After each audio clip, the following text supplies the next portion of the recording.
interpreted it both ways. I don't know how you interpreted it. Hello, everyone, and welcome to Buffalo Bills Breakdown, sponsored by Rochester Flooring, Kitchen, and Bath. I'm Sal Maiorana. I am with Leo Roth on a rainy, you just walked in like I did on a rainy Thursday afternoon in Rochester. Halloween day. Happy Halloween. Happy Halloween to everybody. Hope you didn't dress up for work, because it's kind of silly if you do, but that's just me. Anyways, Leo, Bills Redskins Sunday afternoon, and man, I'll tell you, Bills have a lot to be thankful for with this schedule. I mean, the perfect bounce-back opponent after they really got their hat handed to them last week against the Eagles. Outclassed, outplayed, out-physicaled, out-everything. But now they get Washington coming in here, which is one of the worst teams in the NFL. So a very fortuitous schedule all year long, but especially this week, to get an opponent like the Redskins. Yeah, like I keep calling it the gift that keeps on giving is the schedule. And none of us that have been around a while can really remember a Bills schedule that is laid out this easily for them. And I know, they're professionals and they're going to come to play, and the Redskins are going to have a lot of pride and all that good stuff. Of course they will. You just don't roll it out there. But again, you look at this team and what they've accomplished, and you think they're going to roll into Orchard Park and win that game. No, it would take, just like the Miami game, it'll take the Bills playing down to their level. Which they're capable And that's been their penchant. That's where they have to, I agree, there's always two sides of this argument, Sal, this debate is that, how good are the Bills? And we're trying to reach for those measuring sticks, those signature games. And of course, New England and the Philadelphia Eagles were those two opportunities to have that so-called really good measuring stick. Where are we? Well, they played a pretty good game against New England defensively, that's for sure, and not so much offensively. And last week it was just a debacle on both sides of the ball. And so I think we're New England's playing the same schedule, but New England's walloping everybody. Well, yeah, because they're the Patriots. Because they're good. So you can say that's what a really good team does. That's right. So the final assessment of the Bills at this point is that, hey, they're a team that's going to beat the poor teams in the NFL, most of them. They're going to get it done somehow, and because they're better than them, right? And they'll get it together, make the play when they have to. They'll win that game, make it. Everyone will tear their hair out. Now against the good teams, no, they're not in that league. They're not there, because then they've showed it twice now. We won't know until later in the year when they play Dallas and the Baltimore Ravens, Pittsburgh if they get their act together, and New England again, where this team stacks up heading into the playoffs, because we are assuming they are a playoff team. We are. I mean, again, the schedule is so gifted to them that there's wins that we can very easily predict here. I mean, the next 4 weeks they could go 4-0. I mean, I think Cleveland will be tough next week. I'm not giving that a sure win by any means, but I mean, they've got Washington this week. They go to Miami after Cleveland, and then they have Denver at home. Denver's going nowhere, so. There's no logical reason for even the most pessimistic of Bills fan to think this team's not going to make the playoffs. It would take an epic collapse. But I warn everybody that as long as you've been following the Bills, all your lives probably, you've seen this exact thing happen to this team. You've seen good starts that have gone to hell, just quickly, just die, and 5-1 start, turns into 7-9 or something. I don't think, Leo, that this team is there. I think they're better than some of those past teams that have pretty much died on the vine. But you watch last week's game and you get concerned about the way they were completely outplayed by, again, a team that was dangerous coming in here. I get it; they're a talented team too. But that was a red flag to me. That they at home they lost by 18 points, and really it wasn't a competitive game at all in the second half. That's a step backward for them. Yeah. Well, that whole game turned in a matter of, the end of it turned on the end of the first half and the very beginning of the second half. Josh, and again, you got this 3rd and 2 run call. They call a design run to Josh Allen, their quarterback, and he gets walloped, he fumbles. They set up an easy touchdown, 8 points. They got the 2-point conversion as well. And Philly goes in with the lead now. Instead of down 7-3, had the Bills just ran it out, punted, whatever. Now you're or maybe scored. You got a field goal or whatever they might have done. They were going downwind. Yeah, and that was with the wind, really bad wind on Sunday. So they were down 11-7, and then 2 plays into the second half, the guy goes 65 yards. It really set him up for a horrendous day stopping the run. And that was a big red flag. I didn't see, Miami cracked it a little bit. They had a decent day running. They didn't steamroll them. It was a good day in the end for the Bills D. But they were showing that there was an ability to move the ball on the ground against Buffalo. Now, that's where we went into I don't want to segue and belabor the trade deadline, but that's where, and we kind of disagree on some of this stuff. Are the Bills a player away? No, but anytime you can get good players and make yourself better, I don't care if you're a player away and now you can't trade anymore for the rest of this season. There was some, defense, finding some defensive help, tackle or edge rusher was a possibility, and offensively, they're scoring 19 points a game, Sal, and ain't getting it done. And I still say they needed a wide receiver. Everyone knows that, and I still say they need a running back. Well, we do agree. We do disagree on this. I don't think the Bills should have made a move. I don't think they're one player away from really changing this season. I think they're going to be a playoff team, a wild card, maybe the 5 or 6 seed, whatever it's going to be. And I just don't think they're going to go on the road and beat a division winner in a playoff game. I just don't see that happening. So I don't want to give away assets that next year you're going to have at your disposal, draft picks, and they're going to have more salary cap space. They've got a lot right now. They're going to have more to spend next year. And I think really, Leo, this is like last year was the step back, right? 2017 was an unexpected playoff appearance. We knew that team wasn't that good. They got in. We all expected the step back last year. This year, I think we all expected a step forward, especially with the schedule they're playing. Okay, there's your step forward. Now next year, take the next step. And I think if you're giving away draft picks and paying for guys who are going to be rentals for this season, the last 9 games of this year, I don't get that. But you don't know if they're rentals. They'd have them for the six. Well, A.J. Green was the big name. Yeah. He's 9 games and he's a free agent. Yeah. He's not re-signing with the Bills. Doesn't mean you can't re-sign these guys if they know that do you really think that A.J. Green, after all that time with the crappy Bengals, would re-sign with the Bills? And Josh Allen, who we don't know? Allegedly, it won't be the crappy Bills. It'd be a team that made the playoffs. Maybe. And then coming back, he might want to be a part of that. I don't buy the rental thing. It's not necessarily like hockey, baseball. You could sign the guy if you like him. He's going to be a free agent, and you're in on him early. I think you if you're going to make a trade deadline, you get a guy who's got at least one more year on his contract. Now you look around the league, Leo. The Bills weren't alone here. Nobody else made a move. The only move that was made was a salary dump by the Rams. They literally just dumped Aqib Talib's salary on Miami. And that's all that happened on the trade deadline. There were a couple minor moves made. But Leonard Williams got traded, big deal. No team. There were some big moves before that, though. Jalen Ramsey. That was a big move too. But Leo, I think the prices for these players were pretty high, and I think the smart team. Well, every team ended up looking smart, I guess. The smart teams weren't going to bite, and I commend the Bills for not biting on giving away 2 draft picks for, like I said, a rental or a guy who really. Who was going to come in here and really be a difference maker? But the players that did move came for nothing. They didn't have – players did move, and they didn't give up a whole lot to get them. I like Kenyon Drake as and they got I forget where he went to, but they got a late draft pick to be determined. And I think a guy like that would have added some spice to this running game. A little move like that. I wasn't saying get A.J. Green and give up 2 first-round picks. I wasn't saying that. You know what would spice up the running game, Leo? Giving the ball to Devin Singletary. That might spice up the running game. You want to segue to that right now? Well, right. It's history. Nothing happened. Right. This is the team that they're going forward with. And yesterday the big theme at practice, Sal, and with Sean McDermott, who was more enlightening than usual in his news conference finally, and he was able, his big message was we weren't going to do anything irresponsible, right. and also that all the solutions are right in-house. How do you get better stopping the run? Well, we reteach it.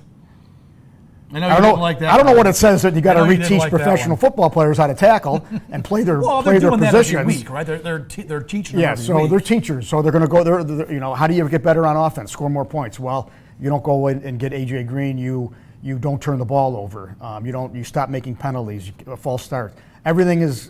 They believe everything's right here in-house, and they're going to fix it that way. They like their team, is what they told us. But a lot of teams like their team, is what we saw. But it was like Lorenzo Alexander said, and we asked him this question, the savvy old vet Lorenzo, it says that this team, they really like you guys, right? He goes, well, I wish I could say that because we all know it's a business, and if they brought somebody in here, they would have. Right.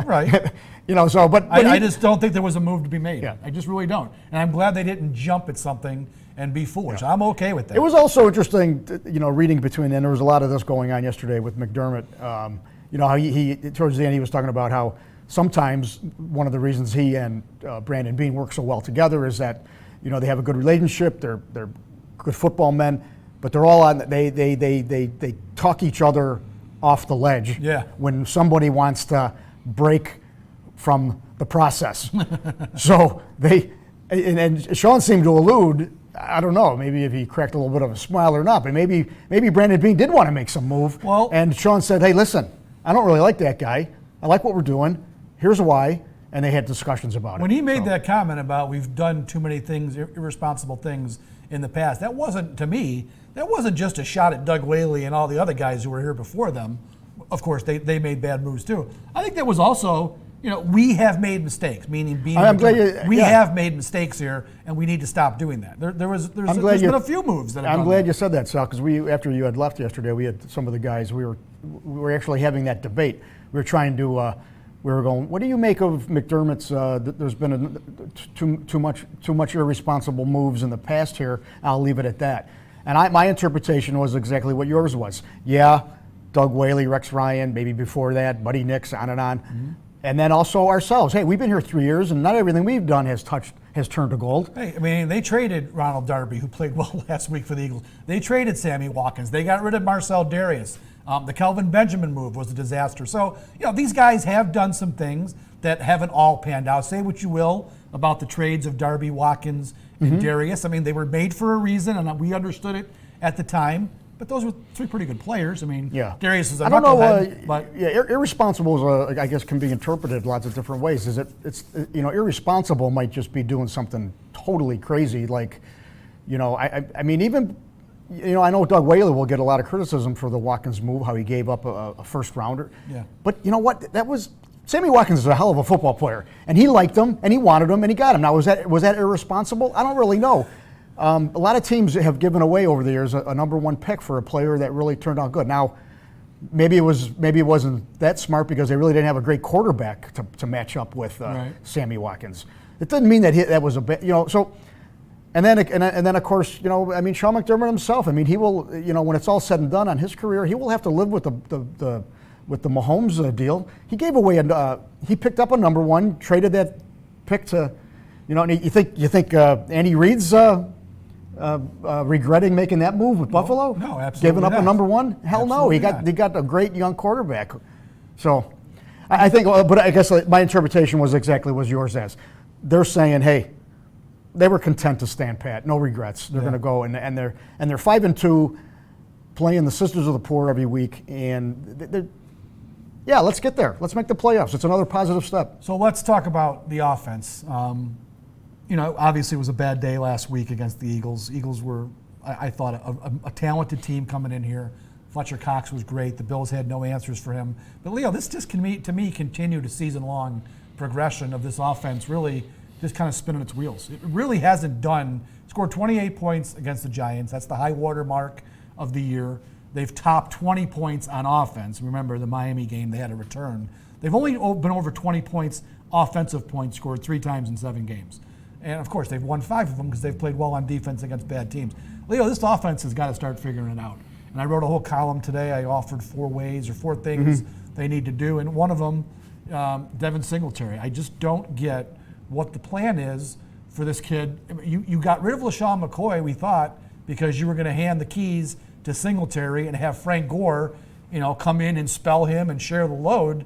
And we haven't seen that at all. Yeah, I know he missed 3 games with an injury, but he's also played 4 games, and he's got 29 touches, Leo. The kid is averaging, on those 29 touches, by the way, he's averaging 8 yards a play. So I don't get why last week, on a day when the wind's blowing 50 miles an hour, they ran him 3 times the whole game. Yeah. Doesn't make sense to me. So there's one way you talk about getting a running back, Kenyon Drake. They've got 2 decent running backs on this team. How about utilizing the young kid who we think can probably give you explosive plays as opposed to Frank Gore? Do you think Singletary can carry the ball 25 times? No, but that's why you've got Frank Gore. I thought that was the plan. Singletary would be a 15 to 20 touch kind of guy, and you've got Frank Gore to come in every third series or whatever, or late in the game. You give it to a veteran guy and have him carry the load after he's been resting for 3 quarters. That's kind of what I thought was going to happen. I mean, this started week 1, Leo.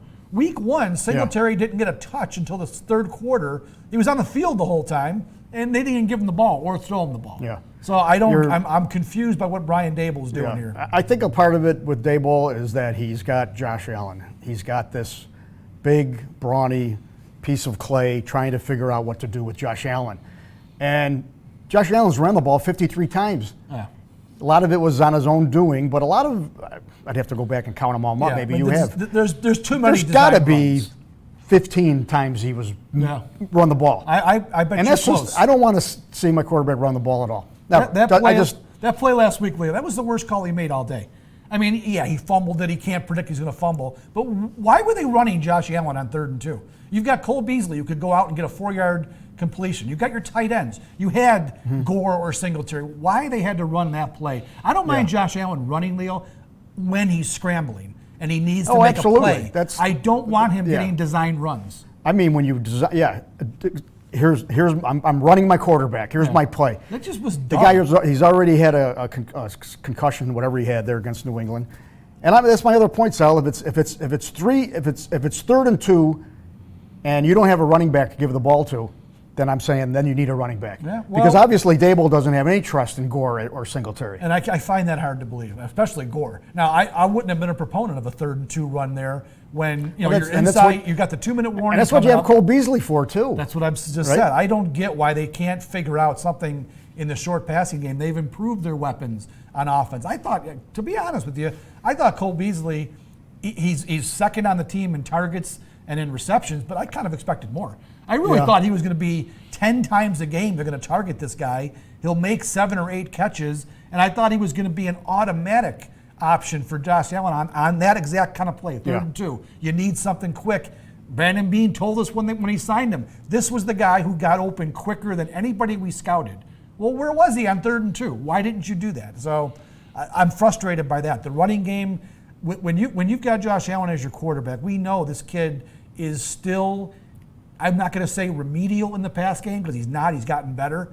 But he is not at an upper level, even a halfway upper level tier as a throwing quarterback, right? He's not there yet. So this team needs to run the ball more than they have, and they're not doing it. Last week was alarming, Sal, in that there was too many plays where Josh really looked like his rookie year again. He wasn't looking through the whole a tree of route running for everybody. He was just he made one look, tucked the ball, and he took off. I mean, it was just really, all right, I guess have at it. But, there's got to be more than that. He's a big kid. There should be a lot more, I don't know if they're not really developing that pocket game, that's for sure. And maybe that's not suitable for him. I don't know. But it's going to have to be. You certainly look at the guy and what he could be, and that more pro style, solid protection, find your receivers, kind of doing the stuff that consistently is going to move the ball and score some points. Yeah. I get it was a bit of a step back. I do like that. Josh is he's a kid to root for. He's very accountable. He knows what he's doing wrong, but at some point you just don't want to keep hearing, I know I can't fumble. I know I can't run every play. I know I gotta hook up deep. Well, he knows it all. Start doing it. All right, okay. What do we make of the defense? I don't know. I mean, they have feasted on lousy teams. We know this. Not very good quarterbacks outside of Brady and Wentz, really. Should we be concerned after what happened last week, especially the run defense? I'm going to tell you what. If New England had done this to them and then the Eagles do this to them, then I would be concerned. I guess at this point I got to throw it out there as an animal. It was just something that happened. They were due to have a clunker because they have carried the team even against these bad teams. They've really been very, really stout and given this anemic offense a chance to do enough to win. Right. So I don't want to say, boy, they were completely overrated and they didn't deserve this and that. But yeah, they're going to have to. I think they're going to have to get back on this stretch of games here where the offenses and their opponents are really weak. They're going to have to get back on that really, do the stuff that right now is making New England the number one defense in points allowed. Right now, they've got their yeah. defensive line. They're really playing with 7 because Kyle Pico's terrible. I mean, he's just not any good. Yeah. He's a practice squad player who's playing because Harrison Phillips is hurt. They're lacking when he's in the game. Star Lotulelei, I think you and I both agree. I don't care what certain members of the media say. The analytics say. To me, you're paying this guy $10 million a year, and he's just not giving you really much of anything. I know he's not going to lead the team in tackles or sacks. You want to talk about to me, he's a guy that gets moved too often with one-on-one blocking. He's supposed to be tying up a couple of guys so other people. That's the definition of his job, really. I just don't think he gives them very much. So they've got a problem. Ed Oliver is a young kid who's underweight for the position he's playing. He's supposed to be that slasher, the guy who penetrates. But when teams just pound and run, I think he's at a disadvantage. So they've got to me a real issue in the middle of that defensive line. The other thing that drives me nuts, Leo, is the rotation of the defensive line. I was on the internet the other day. That's always driven you nuts. It has. Because put your best players. I understand they need a rest. I looked up some stats from last week's games. Aaron Donald played 94% of the snaps, okay? There was like 5 guys I looked up. He stood out to me. So where's Jerry Hughes? Jerry Hughes is he averages about 65% snaps, and he leads the Bills. How many? 65%. Where's Lotulelei at? He's below that. He's like around 50%, I think. I just think that you've got to play your guys, your number one guys, more than the Bills do. And I get all the arguments that Sean McDermott puts out there. Yeah, you want to talk about fresh deals. guys. I hate to go on a tangent here, but again, and yesterday, it's only fresh in my mind because people were, and I'm not a Doug Whaley defender here by any means, but people were just wailing on Whaley for, he gave that kind of contract to that guy and that contract to that guy.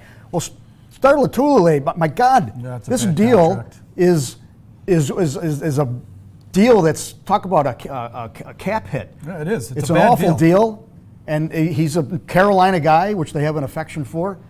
Get a Carolina guy in here, they'll get him in here, and everybody's guilty of it. I'm just saying, let's not completely forget some of the things that are going on in the last 3 years as well. I mean, the defensive backs play just about every snap, almost 100%. The linebackers, Edmonds and Milano, play every play, as long as they don't get hurt.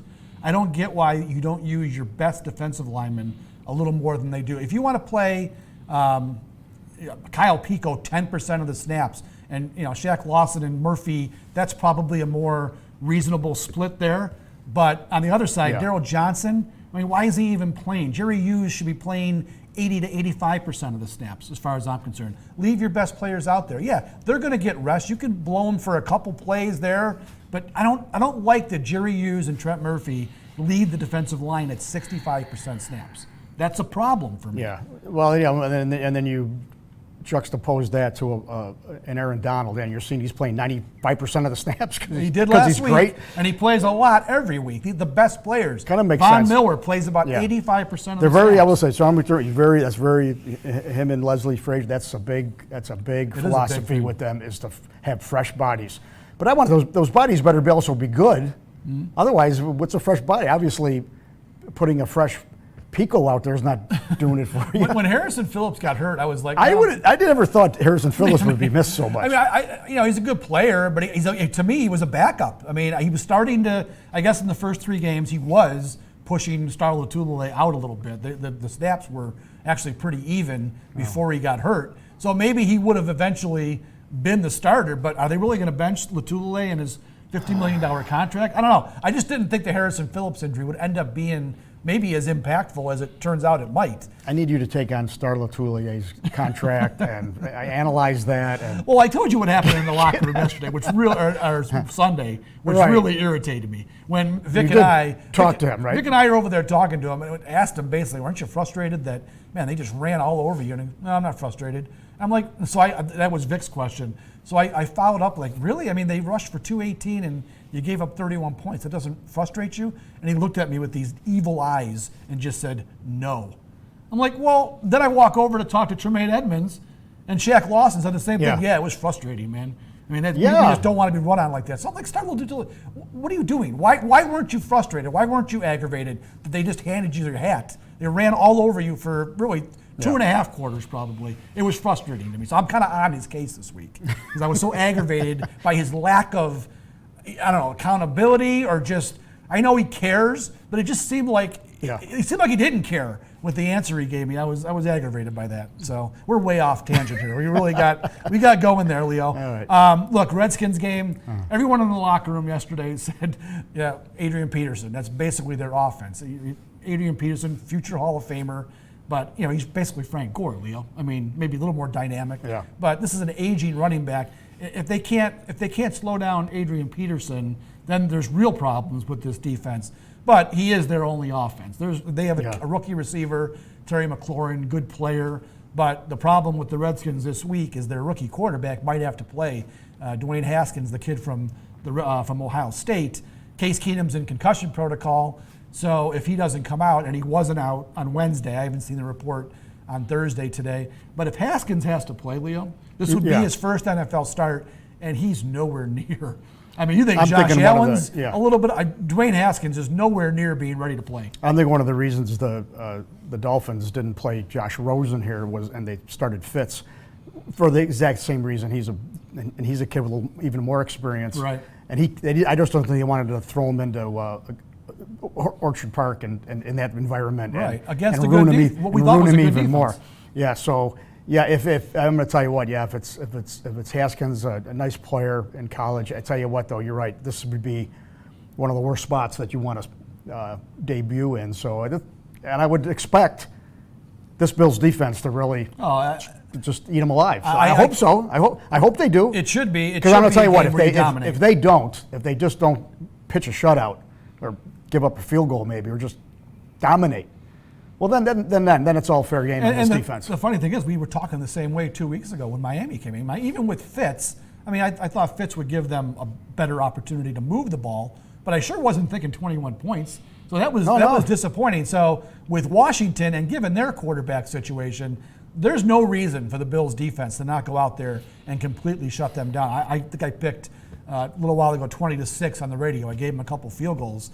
And I don't have much faith in the Bills' offense to score much more than that. But, Leo, this should be a game that's over in 3 hours and was never really a worry for the Bills. This should be a game where they come out, take control early, break their will, basically, Washington's offense. Get back on track. Back on track and show us something. It'll be 6-2 at the halfway point. I know a win is a win, but you know what? This is a week where you should go out and really impose some will against this team. Yeah, no, I think the only with the schedule, Sal, the only measuring stick we have is for them to really win convincingly. Yeah. It's the only way you can measure the Bills and say, yeah, they're legitimate. Risking falling behind 21-9 in the third quarter. If they continue to play down to the level, it's just not. It's not very impressive. No. It's not. And I don't care what the national media says, but I looked at a bunch of the power rankings this week, and everyone's jumping off the Bills bandwagon, which is fine. Who cares? Yeah. But I saw one guy, forget what site it was, said they're a phony contender. Well, they might be. Maybe they are, given the way they have not played very well on offense. Their defense got exposed last week. I don't know if they're a phony contender, but. As I said when I was talking about the trade deadline, Leo, this team's not one player away. They're not. They're going to be a team that gets to the playoffs and probably loses a wild card game. That's who they are. Yeah. But this is a week where you could be better than that. Show you're better than that. Well, it's not the Bills' fault that they were given this schedule, but it is their responsibility how they play and how they handle it. And one of them is coming out and really leaving no doubt. And they really haven't left. They've kind of left doubts in every game, every single game. Every game. There hasn't been one start to finish game where the Bills just were in control. You knew they were going to win. That hasn't happened yet. We're 7 games into it. We've said this before, and it's again not their fault, but 2 victories were the other team's field goal kicker was absolutely horrible. They've played the 5 games they've won. The teams are 7-31, and they have struggled to win really, you could say 4 of those games for sure. The Giants game was the only one. They were up 2 touchdowns. Yeah. The Giants snuck back into it in the third quarter, And then the Bills put them away. The other 4 games, Yeah. they were all struggles. So prove it to us this week. Blow this team out and go into Cleveland feeling pretty good about yourself. Yeah, because they will need some confidence going into Cleveland, because Yeah. that's, like you said Cleveland's earlier. going to be like the Eagles. a little Cleveland's a mess, but I'm going to tell you, They've got talent. they're itching, they're getting pounded on, and you talk about a team that's really taken a lot of knocks nationally. It's the Browns. They're going to be at home, and they're going to, if they can beat a 6-2 Bills team, regardless of, they're just going to look at that record and say, hey, we beat a good Bills team. So that's going to be a hard That's game. going to be a tough game. All right, we're gonna sign off for now. He's Leo. right. I am Sal. We'll see you out at the stadium on Sunday. It's supposed to be chilly Sunday. Yeah, It's I supposed to think be great the weather. nice days are over. Hopefully, though, it won't be rain and 40-mile-an-hour winds, because that really kind of screwed with that game all day. Yeah, that I was hate games interesting. like that. Yeah. As you know, I hate bad weather games, and we saw why, because you really can't play the game the way these great athletes should be allowed to play. But that's my personal thing. Hopefully, it's not going to be like that on Sunday. So have a Okay, great now. week, and we'll see you there. Now get back on Star Lutuli, will you? Yeah, I will. See you later.